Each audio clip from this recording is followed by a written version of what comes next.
Oke, Assalamualaikum warahmatullahi wabarakatuh. Eh, Sebelum memulai agenda pembelajaran kita hari ini ya, kita akan mulai dengan berdoa terlebih dahulu. Berdoa kali ini akan saya pimpin ya. Berdoa dimulai.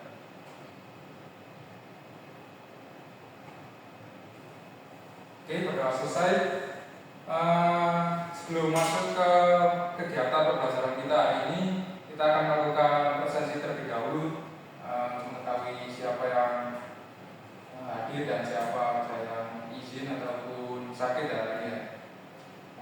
Kita mulai dengan nama Roy Sugo, Ryan, Dani, Rivaldo, Vincent sakit Pak. Oh, Vincent sakit ya? Oh, jadi untuk kelas hari ini yang izin itu ada Vincent. Oke, sebelumnya saya memberikan apresiasi kepada kalian ya, karena di cuaca kali ini yang sering hujan, kalian bisa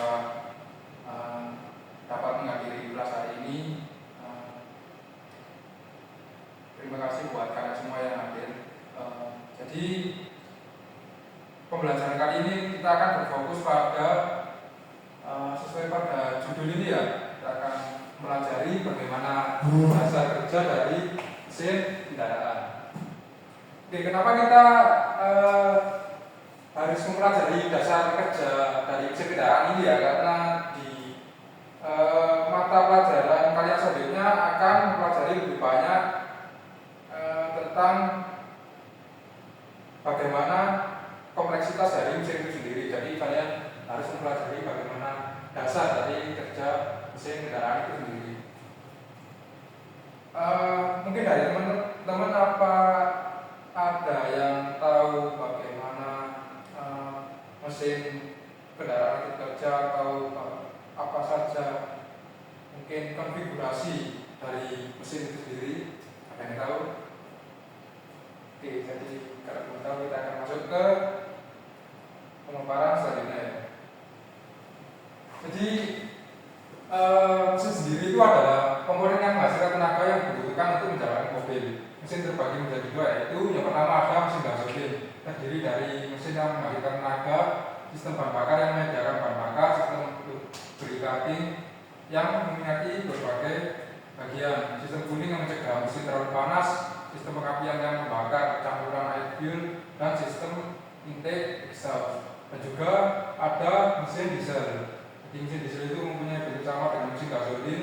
Perbedaan utama adalah ketiadaan sistem pengapian sejak bensin dibakar dengan tekanan udara yang panas.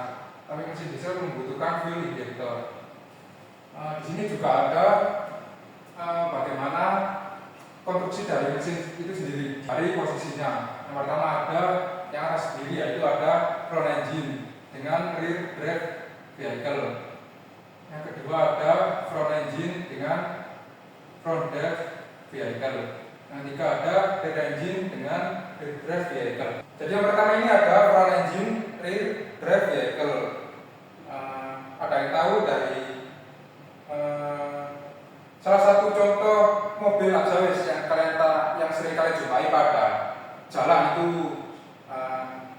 ada yang tahu ini disebutkan kayak dua gitu? Ada yang tahu? Oh iya? Ini Pak, Nissan Grandivina. Oh, Nissan Grandivina, ya. Toyota Avanza. Kalau misal salah satu contohnya dari Nissan Grandivina ya, itu mungkin Rivaldo ya, itu tahu itu penggeraknya atau mesinnya di mana? Kalau setahu saya itu mesinnya di depan, penggeraknya juga di depan juga Pak. Penggeraknya juga di depan. Kalau Toyota Avanza sendiri? Sama. Oh, sama. Ya, itu salah satu contohnya ya. Itu ada salah satu contoh dari gambar yang kedua, yaitu front engine dengan front drive vehicle. Itu contohnya ada yang disebutkan dari Rivaldo tadi, yaitu dia mesinnya ada di depan dan juga penggeraknya ada di depan. Sementara yang contoh yang atas sendiri itu front engine dengan rear drive vehicle. Itu yang kebanyakan mobil yang dulu itu ya, itu menggunakan konstruksi seperti ini. Jadi dia mesinnya ada di depan dan juga penggeraknya contohnya kayak Toyota Kijang yang lama itu, terus mungkin Toyota Avanza juga yang generasi yang lama. Kemudian ada juga konstruksi dari mesin penggerak belakang dengan mesin di belakang juga. Itu seperti contohnya ada kalau mobil lama itu ada VW ya, Volkswagen Kodok, itu dia menggunakan mesin belakang dan juga penggerak belakang. Itu contoh yang mobil lama. Jadi kalau mobil baru juga ada yang menggunakan rear engine dengan drive vehicle. Itu salah satunya ada Porsche 911, yaitu dia menggunakan rear engine dengan rear drive vehicle.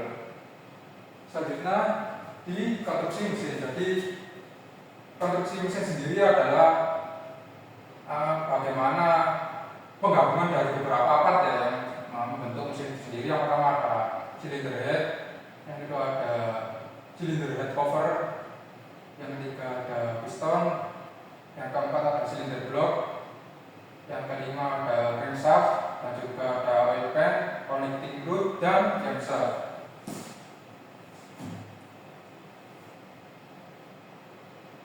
Selanjutnya kita akan masuk ke prinsip kerja dari motor itu sendiri ya. Jadi mesin itu dibagi menjadi dua, yaitu yang pertama ada mesin 4 langkah dengan setiap 2 kali putaran motorcycle atau 4 kali gerakan piston menghasilkan 1 kali usaha.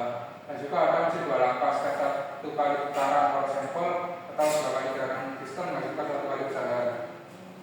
Jadi di sini mesin 4 langkah sendiri itu disebut juga sebagai mesin tatak ya. Jadi setiap 2 kali putaran motorcycle, jadi motorcycle sendiri itu adalah crankshaft. Jadi kalau mesin 4 langkah itu dia crankshaftnya berputar 2 kali untuk menghasilkan 1 kali usaha. Sementara piston itu bergerak 4 kali gerakan piston, yaitu naik, turun, naik, dan juga turun untuk menghasilkan 1 kali usaha. Sementara di mesin 2 langkah itu setiap kali putaran motorcycle atau crankshaft itu berputar itu dia membutuhkan 1 kali untuk menghasilkan 1 kali usaha, dan juga dia membutuhkan 2 kali gerakan piston, yaitu naik, turun, dan juga naik.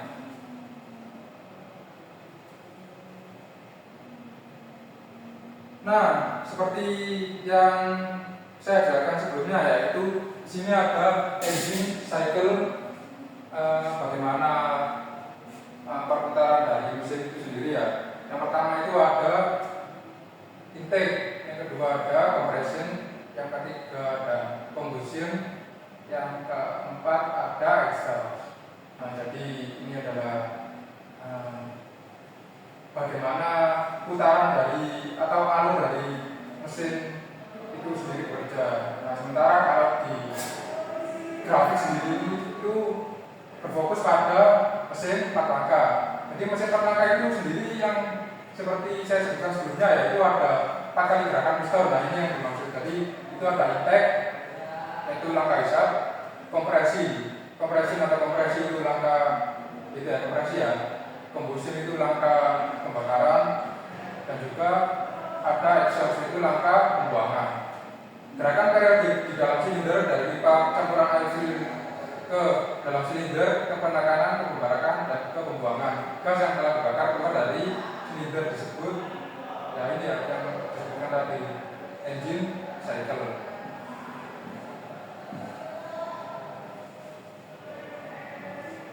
Oke, sini kan sudah dijelaskan tadi ya, ada langkah intake, ada langkah exhaust, dan juga ada compression dan juga combustion. Jadi yang pertama kita akan membahas tentang langkah hisap.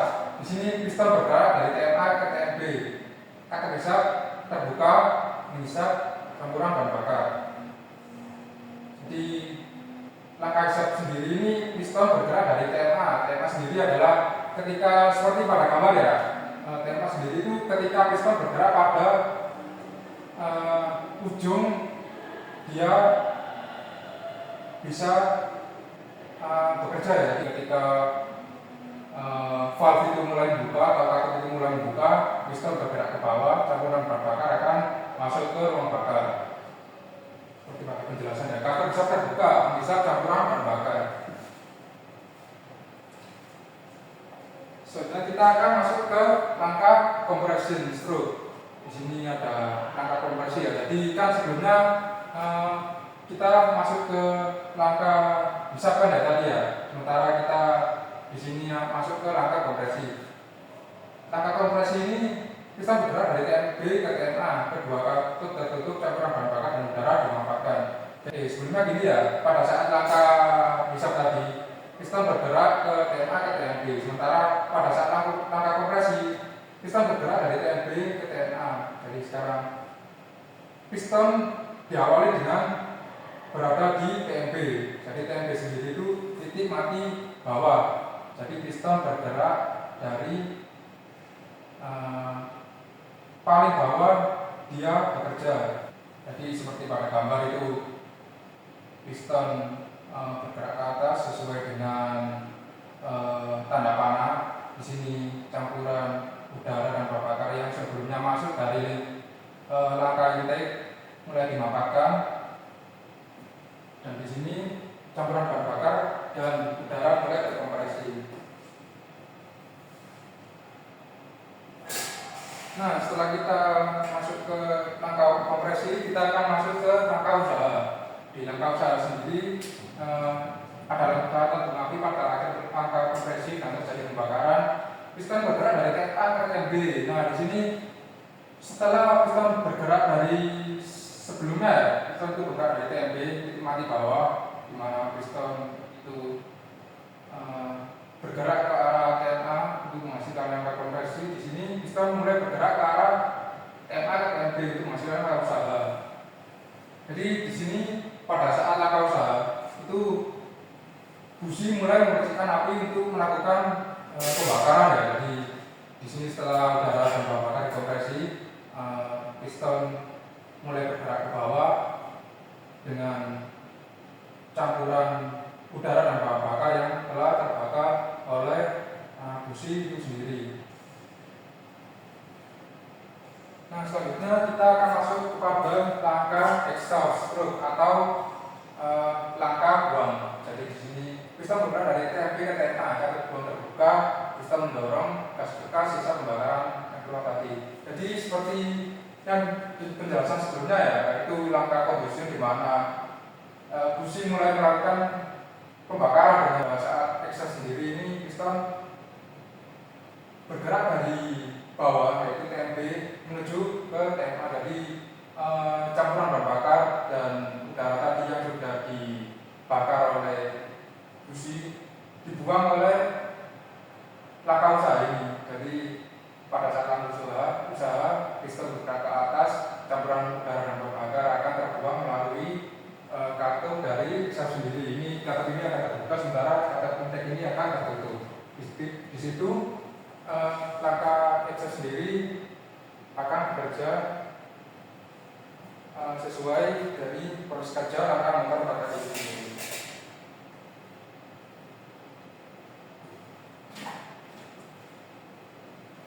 Oke, selanjutnya kita akan masuk dalam operasi 4 cycle dan operasi 2 cycle gasoline engine. Jadi yang pertama ada langkah intake, itu udara yang mulai masuk ke ruang bakar, yaitu ditandai dengan ini ya, kayak ada arah panah yang menunjukkan piston itu ke bawah. Itu pertama langkah intake. Kedua ada langkah kompresi, di mana piston mulai bergerak ke arah bawah, sementara katup exhaust dan juga intake akan tertutup. Yang ketiga ada langkah power, di mana ketika piston berada pada TMA, dia akan bergerak pada langkah TMB, dan juga busi akan memercikan bunga api, sementara pada katup intake dan juga exhaust dia akan tertutup seperti sama pada langkah compression. Dan juga setelah piston bergerak di TMB, dia akan melakukan langkah selanjutnya yaitu langkah exhaust, di mana piston akan bergerak ke arah TMA. Di langkah exhaust sendiri ini valve dari atau katup dari intake akan tertutup, sementara pada exhaust sendiri katup pada langkah pembuangan akan terbuka. Dan juga di sini ada langkah operasi 2 cycle gasoline engine, di mana ada langkah intake dan compression, dan juga ada power, dan juga ada exhaust. Pada langkah intake sendiri ini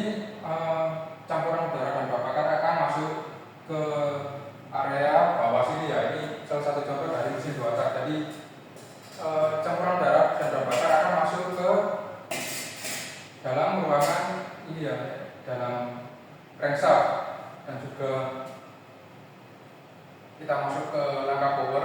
Di sini sebenarnya intake dan operation sama power itu bekerja secara bersamaan. Jadi ketika piston itu melakukan langkah power itu sebenarnya dia juga melakukan langkah compression, di mana ketika dia ada pada langkah power itu udara dan bahan bakar akan masuk melalui bawah, sementara pada langkah kedua yaitu langkah exhaust, dia sebelumnya dari udara, campuran udara dan bahan bakar yang sudah masuk di area ini, dia akan masuk ke ruang bakar, sementara campuran udara dan bahan bakar yang sudah terbakar dia akan terdorong oleh udara baru yang masuk dari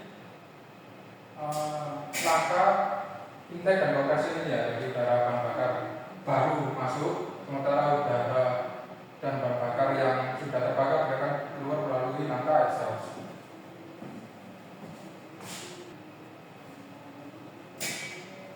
Oke, setelah kita mengetahui bagaimana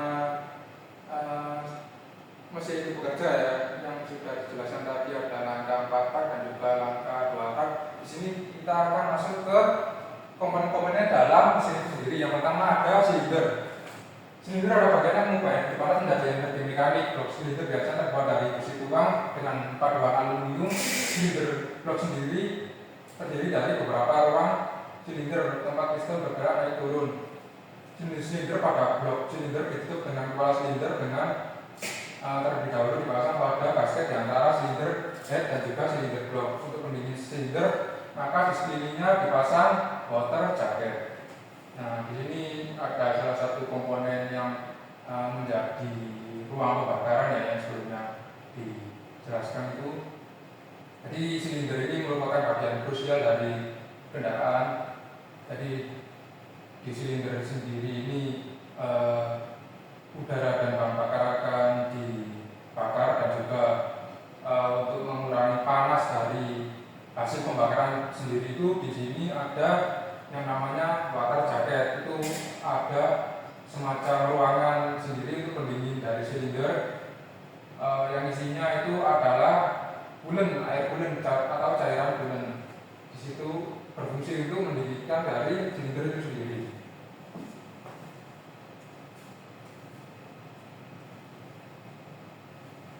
Yang kedua, di sini ada oil pan ya. Di sini oil pan adalah tempat oli yang terbentuk dari cetakan baja. Jadi mesin sendiri itu tidak bisa berfungsi tanpa adanya oli atau cairan pelumas. Nah, di sini cairan pelumas sendiri memiliki tempat untuk dia menampungnya ya, yang disebut dengan oil pan.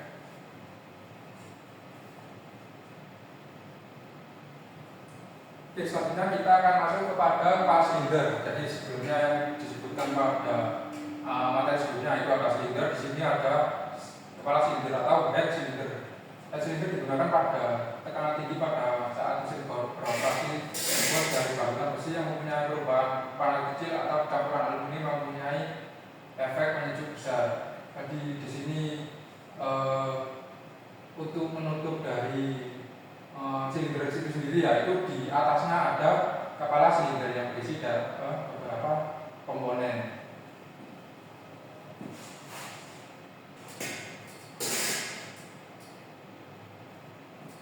Oke, selanjutnya kita akan masuk pada silinder head gasket. Kepala silinder terpasang pada silinder blok dengan gasket yang ditempatkan di antaranya berfungsi untuk mencegah kebocoran gas dan cooling water tadi. Seperti yang dijelaskan sebelumnya, yaitu ada silinder dan silinder head. Nah, di antaranya itu terpasang silinder head gasket. Nah, di sini silinder gasket untuk mencegah adanya kebocoran gas ya, karena pada besi sendiri itu bakal ada celah untuk gas atau cairan sendiri itu keluar. Fungsi silinder head gasket ini untuk mencegah dari keluarnya gas atau cairan yang akan keluar melalui celah-celah atau pori-pori dari permukaan besi sendiri itu ya, karena head silinder ataupun silinder sendiri itu mempunyai celah-celah yang mungkin sangat kecil ya. Nah, ini head gasket akan berfungsi. Oke, selanjutnya kita akan masuk pada komponen selanjutnya, yaitu piston. Piston digunakan untuk tekanan dan panas yang sangat tinggi dan juga harus terhadap operasi berkecepatan tinggi. Jadi di dalam silinder sendiri itu ada komponen yang namanya piston. Nah, piston sendiri ini sebagai untuk menekan campuran udara dan bahan bakar, yang dimana campuran udara dan bahan bakar sendiri itu mempunyai suhu yang sangat tinggi ya. Di sini piston akan mempunyai peran yang sangat penting, dan juga pada mesin sendiri itu dia berputar dengan sangat cepat. Nah, fungsi piston sendiri ini akan memainkan peran penting untuk bagaimana menjalankan mesin itu sendiri.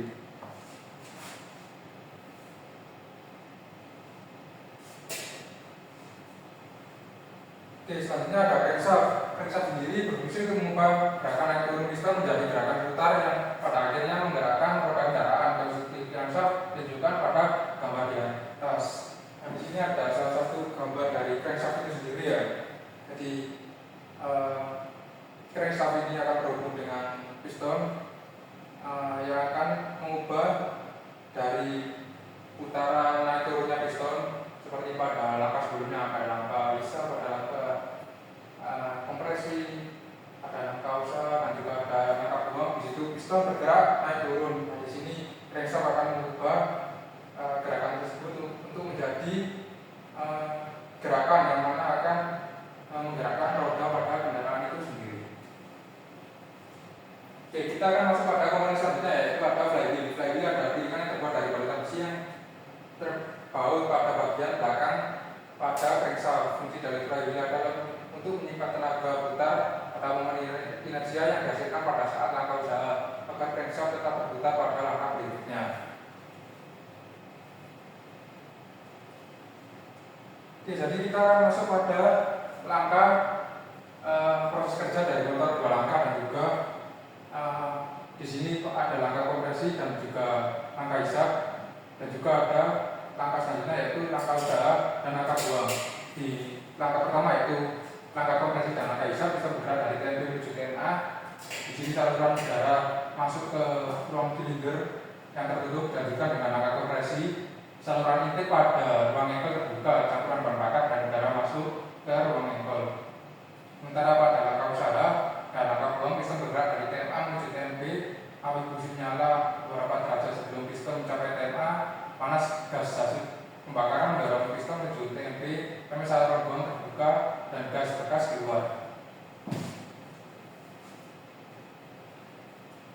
Oke, di sini ada salah satu contoh dari motor produksi massal, yaitu ada contoh mesin yang menggunakan konstruksi dua tak dan juga mesin 4 tak. Nah, pada gambar sendiri ini ada salah satu contoh dari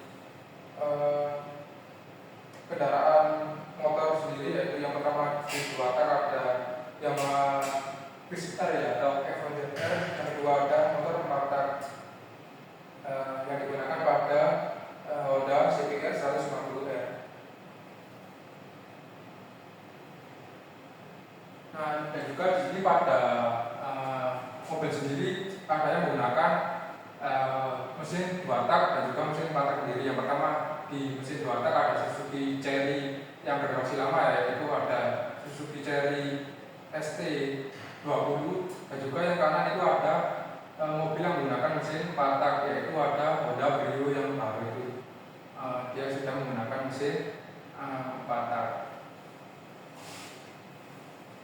Oke, kita akan masuk pada penghujung acara, yaitu kita akan masuk pada akhir pembelajaran. Di sini setelah menjelaskan tentang bagaimana cara dari mesin itu bekerja, terutama pada dasar-dasarnya.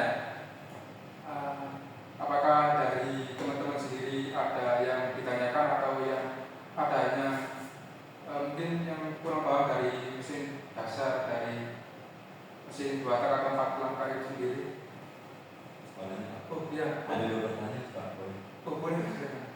Yang pertama itu ini Pak, kelebihan sama kekurangan yang apa penggerak depan sama penggerak belakang ini Pak. Itu yang pertama. Terus yang kedua itu sama ini Pak. Kalau misalnya setahu saya apa ya, kalau misalnya 2 tak itu kan berarti dia cuma muter satu langkah satu putaran dalam putaran satu ya Pak. Berarti kan otomatis tenaganya itu lebih besar gitu. Iya. Ya, yang dihasilkan. Nah, kenapa sih Pak? Kok malah motor-motor zaman sekarang tuh atau mobil zaman sekarang tuh lebih make yang patah ketimbang 2 tak? Oke, itu merupakan satu pertanyaan yang sangat bagus ya. Jadi di sini mana yang lebih unggul atau kekurangan sama kelebihan dari penggerak belakang dan juga penggerak depan. Jadi kalau penggerak belakang ini dia akan berfokus pada traksi. Biasanya kalau pertimbangannya kalau dia berada atau ownernya sendiri itu memiliki kebutuhan dengan jalan yang sering menanjak, dia bisa menggunakan mesin front engine dengan penggerak belakang. Sementara untuk mesin yang sama dengan mesin di depan dengan penggerak depan sendiri ini memiliki kelebihan dengan efisiensi dari penggerak itu sendiri ya, karena kalau penggerak belakang ini dia melalui ini ya, salah satu poros yang sangat panjang itu sendiri itu mengurangi beberapa persen dari tenaga itu sendiri. Sementara kalau dia ada mesin depan dengan penggerak depan, tenaga dari yang dihasilkan dari engine itu sendiri akan langsung diteruskan ke roda depan itu sendiri. Nah, untuk menjawab dari pertanyaan kedua ya, di sini ada perbedaan dari mesin 4 tak dan juga mesin 2 tak sendiri. Jadi betul ya, seperti tadi dikatakan kalau mesin 2 tak itu memiliki tenaga yang lebih besar dikarenakan operasinya yang lebih simpel dan juga mesin 4 tak itu yang sangat rumit. Sementara pada untuk efisiensi sendiri di sini lebih dibutuhkan mesin dari 4 tak itu sendiri dan juga mesin 2 tak itu memiliki efisiensi sangat rendah ya. Dikarenakan itu mobil atau motor produksi sekarang lebih memilih dari mesin 4 tak itu sendiri karena di sini ya seperti pada dijelaskan tadi udara yang masuk pada rangka exhaust sendiri untuk membuang rangka pembakaran yang ada di dalam ini membutuhkan campuran udara bakar yang baru untuk membuang campuran udara bakar yang sudah terbakar. Jadi di sini lebih dibutuhkan dari mesin 4 tak itu sendiri karena lebih efisien. Oke, mungkin dari teman-teman yang lain apakah ada pertanyaan? Jika tidak ada, kita akan masuk pada sesi selanjutnya yaitu kita akan melakukan sesi post test. Di sini teman-teman bisa mengerjakan salah satu QR yang ada di depan ya untuk menguji pemahaman kalian dan juga untuk sebagai tambahan nilai kalian untuk masukkan ke dalam rapor. Bisa di scan teman-teman. Oke, setelah kalian mengerjakan soal ini ya, saya akan tutup pembelajaran kali ini dan nilai kalian akan saya rekap untuk sebagai acuan dari skor kalian nanti ya. Jelas mungkin sekian dari saya, materi dasar dari mesin sendiri. Wassalamualaikum warahmatullahi wabarakatuh.